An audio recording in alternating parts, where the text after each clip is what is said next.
எல்லாருக்கும் வணக்கம். மெய்யழகி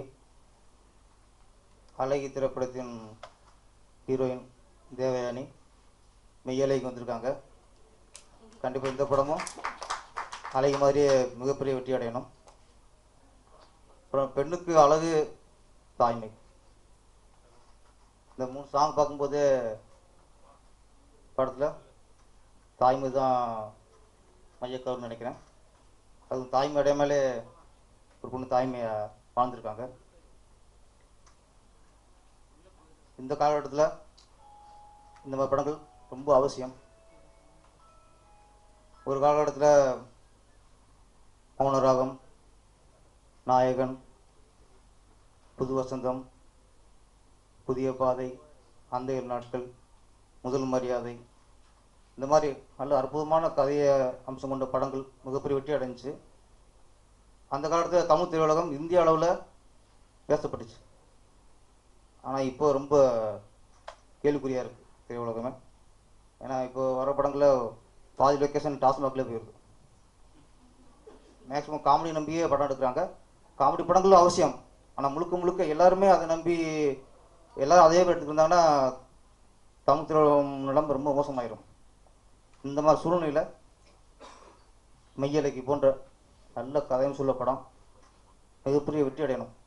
அப்போ தான் தமிழ் திரையுலகம் திரும்பவும் இந்திய அளவில் பேசப்படும், அதனுடைய தரமும் உயர்ந்து காணப்படும். கமர்ஷியல் படத்தை பொறுத்த வரைக்கும் அது கரெக்டாக எடுத்தால் ஓடிடும். ஆனால் கதையும் சொல்ல படங்கள் மக்களும் கொஞ்சம் பொறுப்பேற்கணும். அவங்களும் தியேட்டருக்கு போனால் சும்மா என்ஜாய் பண்ணிட்டு வந்தால் போதும், அந்தளவுக்கு இருந்தால் போதும்னு நினச்சாங்கன்னா இங்கே ப்ரொடியூசர்களும் இயக்குநர்களும் ரிஸ்க் எடுக்கிறது வேஸ்ட் ஆயிரும். அதில் மக்களுக்கும் பொறுப்பு இருக்குது, தயாரிப்பாளருக்கும் பொறுப்பு இருக்குது, இயக்குநருக்கும் பொறுப்பு இருக்குது. எல்லாரும் பொறுப்பாக இருந்து இந்த மெய்யழகி போன்ற படங்களை வெற்றி அடைய வைக்க வேண்டும். அப்புறம் அந்த 3வது சாங்கு ரொம்ப மனசு கலந்துருச்சு பார்க்கும்போது. சிவாஜியில் எவ்வளோ சாங் இருக்கும், தெய்வத்துக்கே மார்வேசமான ஒரு சாங் வரும். நிறைய பேர் சொல்லுவாங்க, இப்போ அந்த சாங் வரும்போது சார் கண்களை சார் அழுதுட்டு சார் சொல்லுவாங்க. நான் அழுகலை, நான் நம்ம எடுத்தனால அவங்களுக்கு அந்த ஃபீல் வரல. ஆனால் அந்த 3வது சாங் பார்க்கும்போது உங்களுக்கு எனக்கு கண் கலங்கிடுச்சு. சாங் முடிவு வரைக்கும் மனசு கலந்து போச்சு. அப்புறம் சாங்கெல்லாம் பார்த்து முடிஞ்சுக்காம தேவயானி மேடம் டவுட்டு கேட்டாங்க, அந்த பையன் உண்மையிலே ஒரிஜினலாக பையன் தானா? நான் இல்லை இருக்காது போல இருக்கு அப்படின்னேன். இல்லை எனக்கு ஒரிஜினலாக தெரியுது, நடித்த மாதிரி தெரியல அப்படின்னா. நான் திருப்பி சொன்னேன், இல்லை மேடம் நடிச்சிருக்கலாம் அப்படின்னேன். அப்படி அந்த பையன் நடிச்சிருந்தானா சிறந்து நடிகன்னு சொன்னாப்புல. அப்புறம் தான் டவுட் கிளியர் ஆச்சு. அவர் தான் கார் சொல்ல வந்தேன் பாலாஜின்ட்டு. அப்போ சொல்லிட்டு மேடம் நான் ஏமாந்துட்டோம் அப்படின்னேன். சாக்கர். அதனால் இதுதான் உண்மையால அவார்டு உங்களுக்கு. ஆமாம், நான் நடிகை பார்த்து ஏமாத்துட்டேன் பாருங்க, அங்கே ஜெயிச்சிட்டீங்க இன்றைக்கி.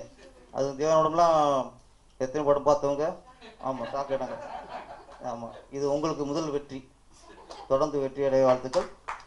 அப்புறம் இயக்குனர் ஜெயவேல், நம்ம நண்பர், 2-3 வருஷம் இருக்குமா என்னை பார்க்க வந்தார். நான் சரி உதவி இயக்குனர் நடிச்சுட்டுன்னு கேட்டேன். இல்லை சார் ஒரு படம் பண்ண போகிறேன், ஸ்கிரிப்ட் ரெடியாக இருக்குது அப்படின்னா. அதுக்கு நம்மளும் பார்க்க பிடிச்சி பண்ண சொல்ல போகிறாரோ கொஞ்சம் என்னடா பார்க்க கொஞ்சம் அள்ளு கிளம்பிச்சு. என்ன சொல்லுங்க நம்மள. இல்லை சார் அந்த படத்துக்கு நீங்கள் ஹீரோ பண்ணால் கரெக்டாக இருக்குன்னு நினச்சேன் அப்படின்னால. அது வண்டி நல்லா போய்கிட்டு இருக்கு, இவர் என்ன உள்ள முட்டுக்கட்ட போகிறாரு அப்படின்ட்டு. சரி ஓகே அப்படின்ட்டு கேட்டு பார்ப்போம்ட்டு. சரி சின்ன அப்பா சார் ஹீரோ பண்ணிடலாம்ட்டு வர வாய்ப்பையும் விடுவானேன்ட்டு கதையும் கேட்டேன். நல்ல சென்டிமெண்ட் ஸ்டோரி, நேட்டிவிட்டியாக இருந்துச்சு. கதை கேட்டு முடிச்சுன்னா சரி நல்ல கதை நல்லா இருக்குது, இது நம்ம நடிச்சு கெடுத்துடக்கூடாது அவர்கிட்ட அப்பயே சொன்னேன். அப்போ ஸ்டோரி நல்லா இருக்குது, இந்த எண்ணெய் வச்சு இந்த ரிஸ்க் வேணாம், நல்ல ஹீரோ போட்டு ஜெயிச்சிருங்க, ஜெயிச்சதுக்கப்புறம் அடுத்த இடத்துலாம் பார்க்கலாம் அப்படின்ட்டு அவர் காப்பாற்றிட்டேன் நான். ஆமாம், நல்ல இப்போ நல்ல மெய்யழகி இன்னும் ஒரு நல்ல படத்தை எடுத்திருக்காரு. கண்டிப்பாக மையழகி உங்களுக்கு பெரிய வெற்றியை தரும்.